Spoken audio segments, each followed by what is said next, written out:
The movie starts with a tourist couple. The girl's name is Hader and she has come to Australia with her group. But because she and her friends slept too long, the group left them behind. Taking advantage of this, they decide to go to the seaside for the Shark Edge experience. In this, people are placed inside a cage and lowered into the water where they can see sharks very closely. The man who offers this adventure is named Tucker and he calls it the Tucker Experience. At first, Tucker wasn't there, so his friend told them he was resting and couldn't take them, but soon Tucker himself arrived full of energy. He insisted he would give them the experience. He took them onto his boat and headed out to sea. On the way, Tucker shared something about his past. He said that as a child, he had survived a shark attack. He even showed the scars on his body. From that day, he explained, he felt strangely connected to sharks. Hearing this, Hader said she understood how difficult it must be for him to work among sharks after such a scary experience. If it were anyone else, they would never have gone near the sea again. Tucker smiled and said it wasn't the shark's fault. Soon, he threw blood into the water, placed the couple in a cage, and lowered them down. Immediately, many sharks circled around. The couple got the thrilling experience of seeing sharks so close. They enjoyed it and noticed that as long as a person stayed calm, sharks wouldn't attack. Excited and relieved, they came out of the water. They were ready to leave after thanking Tucker, but suddenly, Tucker revealed his true face. He stabbed Hader's friend in the neck and threw him back into the sea. Hader screamed loudly for help, but there was no one around to hear in the middle of the ocean. Tucker looked at her with a devilish smile. What happened to Hader next wasn't shown, as the scene quickly shifted. Now we meet a new character, an American girl named Jeff, who is actually the main lead of the story. She loves surfing. We first see her riding the waves on her surfboard. Later, she stops at a gas station where she meets a boy who works as an agent. Her car won't start and he needs help. Jeff lives in a big camper van, but she usually avoids helping people because she likes to stay alone. However, when the boy kept requesting, she finally agreed and gave him a lift. During their ride, they talked a lot and discovered they both loved surfing. This made them like each other and they quickly became friends. They even parked outside his house and spent more time together. At one point, Jeff threw out a piece of cloth that was used to fix the surfboard. The boy, who had grown serious about their relationship, told Jeff he thought they should live together because meeting her felt like destiny. But Jeff was different. She didn't like staying in one place. She didn't even step inside his house. When the boy went inside to cook food, Jeff drove away with her van, breaking his heart. He kept thinking about her, but she went straight to the beach to surf. Jeff needed fins for her surfboard, but since her friend had thrown them away, she searched for replacements in a truck parked nearby. That truck belonged to Tucker. He appeared suddenly, gave her the fins, and during their chat tried to find out whether she was alone or with someone. This was the same trick he used earlier with Hader and her friend. Jeff, however, didn't give clear answers, which annoyed Tucker, so he left in his truck. Just then, Jeff received a message from her friend asking to meet again. Although Jeff wanted to go, she held back her feelings and refused. And this was his biggest mistake, because then Tucker came from behind, caught him, and after making him unconscious, carried him away. Tucker put Zafar in the car, and after traveling a long distance, he placed her inside his boat. Then he himself went into the sea. The next morning, Zafar's friend arrived at the spot, but he could not see her anywhere. Only her van was parked there. He called her number, but the ringing came from inside the van.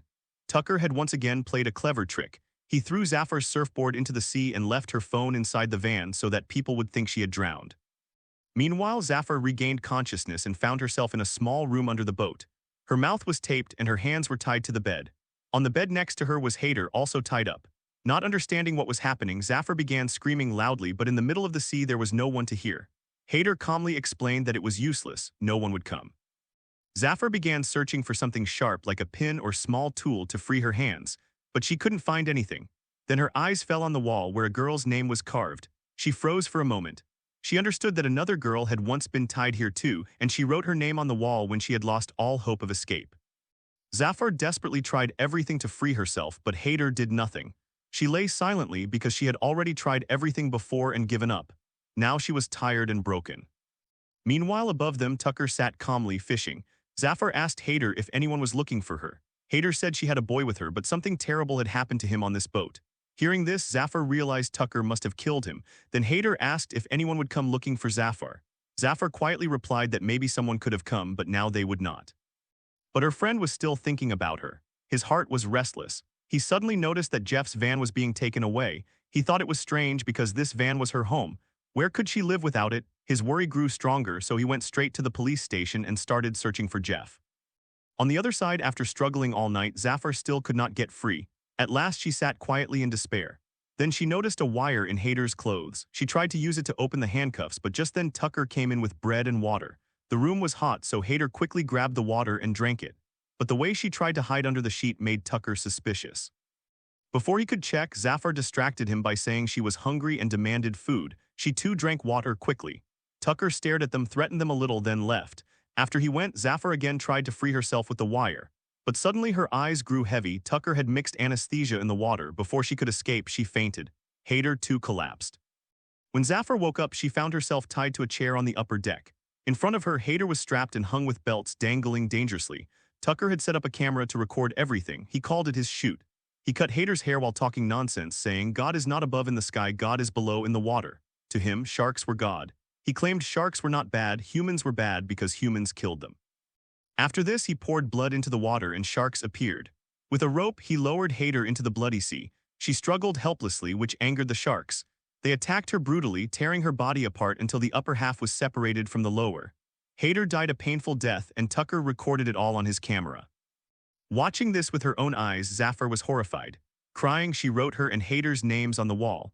Then she noticed something chilling. The walls were filled with many names of girls, not just one or two. The names on the wall were scratched and hidden under marks.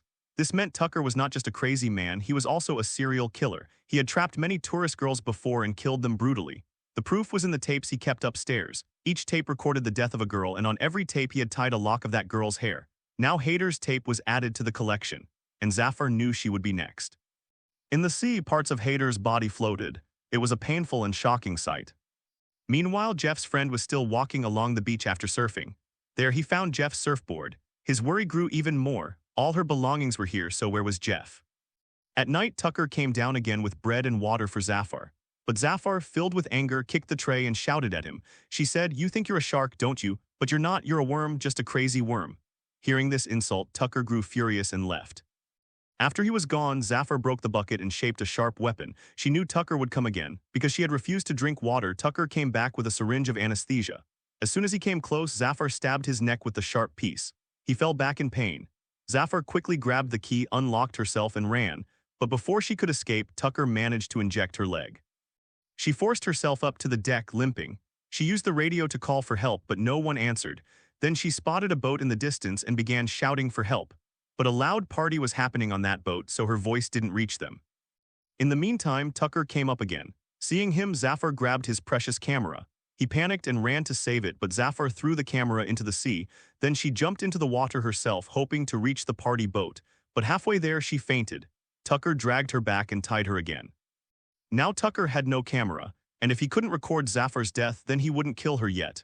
Realizing this, Zafar began planning carefully. Tucker then left the boat tied at shore and drove away in his truck to fetch another camera.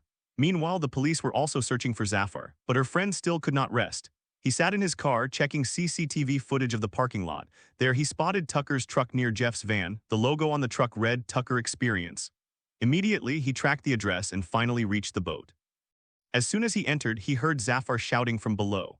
He broke open the door and found her. Zafar was overjoyed to see him. She was also surprised. How had he found her when she had left him and he knew nothing about her, but his earlier words had come true. "We met for a special reason." Zafar told him to go upstairs, bring something to cut the ropes, and call the police quickly. He hurried up, dialing on his phone. But before he could finish, Tucker appeared, smashed his phone, and attacked him. He beat him badly, injuring him. Still, Jeff's friend fought back bravely. He even managed to pin Tucker down and almost strangled him to death when suddenly Tucker's friend appeared. That man had never realized how evil Tucker truly was. When he saw Zafar screaming, the truth hit him, but by then it was too late. Tucker grabbed a hook and drove it into Jeff's friend's head. He died instantly. Now Tucker knew it was no longer safe to remain at shore. That is why Tucker started taking the boat toward a deserted island. He tied Jeff's friend to the bed right next to Jeff. Jeff's friend was about to confess his feelings to Zafar when Tucker returned. He brought both of them up, saying he had decided to record a tape today, so one of them must die. He threw Jeff's friend's body into the water, attracting sharks. Then with a rope, he lowered Zafar's friend as well. The sharks circled dangerously close, but they didn't attack. Why? Because he stayed calm, just as Zafar had told him. If he had panicked, the sharks would have struck. Seeing him survive, Tucker pulled him back up to try another way. This time, Tucker cut his body in many places before throwing him into the water again. Now survival seemed nearly impossible. But then Tucker spotted a helicopter searching for Zafar. Quickly, he dragged both captives back down and tied them tightly. Jeff's friend was barely alive, bleeding heavily. Seeing his condition, Zafar desperately tried to pull her hand free from the cuffs, but it didn't work. So in a painful move, she broke her thumb. Even then, her hand didn't come out. Finally, she bit through the rest of her thumb. In terrible pain, she managed to free herself. Just then, Tucker arrived with another injection. Zafar dodged him, locked him inside the room, and ran up to start the boat. But Tucker was clever. He escaped through another way and shut down the whole system. Now there was no choice. Zafar fought him fiercely, then leapt into the water, trying to swim to the island where a wedding was happening. Her hand bled badly, sharks swam nearby, and Tucker chased with a smaller boat. Still, Zafar pushed forward with all her strength. Before she could reach safety, Tucker caught her again, knocked her out, and dragged her back. This time he understood, Zafar was the real danger, not her friend. So he tied Jeff's friend to a chair and hung Zafar from the steps of the boat. Just then, a massive white shark appeared, scaring the smaller sharks away. Tucker's eyes lit up. As a child, he had been attacked by a white shark, and now finally he wanted to film the ultimate show. Without waiting, he dropped Zafar into the water. But Zafar stayed calm again, so the shark didn't harm her. Instead, she provoked it with a spear. By mistake, she broke free and fell deeper into the water, coming face to face with the giant shark. It swam very close but didn't attack. Even while bleeding, Zafar noticed something shocking, a scar on the shark's body. It too had survived a human attack. At that moment, she understood, the real dangerous animals in this story were not sharks but humans. Humans kill without mercy even when animals don't harm them. This gave Zafar courage. She climbed back onto the boat, attacked Tucker with the spear, and threw him into the water. The white shark grabbed him in its jaws and tore him apart brutally. At last, Tucker's own death was recorded, the final, perfect tape. But Zafar also fell into the sea. Her friend panicked, thinking she had died. Luckily, Zafar surfaced again and rescued her friend, showing her bravery once more. She lit a flare and a passing boat saw the signal. They rushed over to save them. Thanks to her courage, Zafar saved both her and her friend's life. And with this, the story of this film comes to an end.